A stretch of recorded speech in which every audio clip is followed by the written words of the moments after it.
দিনাজপুরে মামা বাড়িতে বেড়াতে এসে যা যা দেখলাম এবং আপনাদেরও দেখাবো। মামাদের বাড়ি হচ্ছে দিনাজপুর কাহারোল উপজেলা মুকুন্দপুর গ্রাম, যেখানে রয়েছে কান্তজির মন্দির, নয়াবাগ জামে মসজিদ এবং প্রচুর লিচু বাগান, পাশে ঢেপা নদী।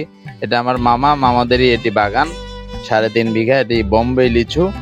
এবং এখানে সবচেয়ে দর্শনীয় স্থান রয়েছে যে নয়াবাগ জামে মসজিদ, যে কান্তজির মন্দির যিনি যে মিস্ত্রি তৈরি করেছিলেন তিনি এখানে থাকতেন, বসবাস করতেন এবং তার নামাজের জন্য এই মসজিদটি তারা নির্মাণ করেন। কান্তজির মন্দির যিনি রাজা ছিলেন, সে রাজা তাকে এটি বানাতে দেন। এই হচ্ছে কান্তজির মন্দির, এশিয়ার এটি বৃহত্তম কিন্তু মন্দির এই কান্তজিন, এবং প্রচুর দর্শনার্থী প্রতিদিন আসে এখানে দেখতে। এবং এখন দেখাবো মামাদের গ্রামটি। এই গ্রামের পাশেই বয়ে গেছে ঢেপা নদী।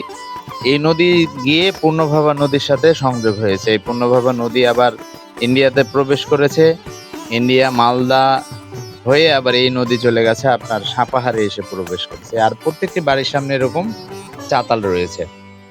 এই চাতালগুলো দেখে প্রথমে বুঝতে মনে হবে যে এগুলো মনে হয় একটা করে বয়লার, কিন্তু আসলে এটি না, এটি আমাদের মামার বাড়ি।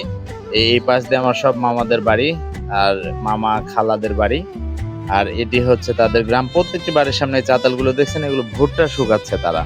এই এলাকায় এত পরিমাণ ভুট্টার আবাদ, প্রতি বিঘাতে শুনলাম যে 70 থেকে 80 মন হয়। এবং এবছর বৃষ্টির কারণে অনেকটাই ক্ষতিগ্রস্ত হচ্ছে কৃষকরা, ভালোভাবে ভুট্টা ভাঙতে পারছেন না, শুকাতে পারছেন না, যার জন্য 900-1000 টাকা মন বিক্রি করতে হচ্ছে। এটি আকাশ ভালো থাকলে নাকি 1000-1200 টাকা পর্যন্ত বিক্রি হতো। আর গ্রামটি বেশ সুন্দর, নদীর পার দিয়ে গেছে গ্রামটি, এবং প্রত্যেকটা বাড়ির সামনে 8 শতক, 6 শতক, 10 শতক জায়গা নিয়ে একটি করে চাতাল রয়েছে, এবং চাতালে সকলেই ভুট্টা শুকাচ্ছেন।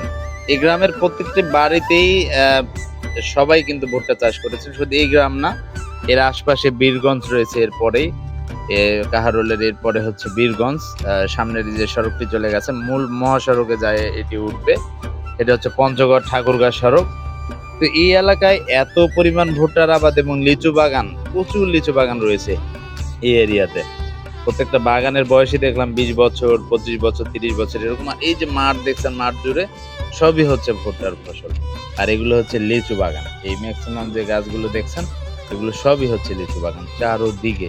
এবং বেশ সুস্বাদু লিচু কিন্তু দিনাজপুরে। বাংলাদেশের সবচেয়ে সুমিষ্ট লিচুই কিন্তু এই দিনাজপুরেই হয় সব ধরনের। তার মধ্যে চায়না থ্রি, আপনার বেদানা লিচু হচ্ছে সবচেয়ে ভালো। বেদানা লিচুর আঁশ বড় এবং খেতে খুবই সুস্বাদু। আর সবচেয়ে ভালো লেগেছে যে প্রত্যেকটা বাড়ির সামনে দেখুন, অন্যান্য জায়গায় যেখানে রাস্তায় সড়কে আপনার এই ভুট্টা কিংবা ধান শুকানো হচ্ছে, সেখানে এই গ্রামে কিন্তু ব্যতিক্রম। দেখুন, সড়কে কিছু নেই, পুরোটাই কিন্তু তাদের নিজস্ব জায়গায় তারা এই ভুট্টা শুকাচ্ছে। এত বড় বড় একটি করে চাতাল তৈরি করে রেখেছে নিজেদেরই ভুট্টা শুকানোর জন্য। ভুট্টা শুকিয়ে বিক্রি করতে হয়, যেমনটা আপনার ধান কিন্তু সরাসরি বিক্রি করতে পারে। এটা হচ্ছে আমাদের মামার বাড়ি, আর এই পাশ থেকে আমার মামা। প্রত্যেকটা বাড়ির সামনে এরকম এই যে খলাগুলো দেখলে যে কেউ হঠাৎ করে এক নজর দেখলেই মনে করবে যে এগুলো হচ্ছে সবই হচ্ছে চাতাল, ধানের চাতাল। এগুলো সব ভুট্টা। প্রচুর ভুট্টার যেমন আবাদ, তেমনি ভুট্টা চাষ করেও স্বাবলম্বী কিন্তু এখানকার সকলেই। যা দেখলাম যে মামা ছাদে দাঁড়িয়ে আছে, এটা আমার সবার ছোট মামা, রফিকুল নাম মামার। তিনি ব্যবসা করেন এখানে, এবং লিচু বাগান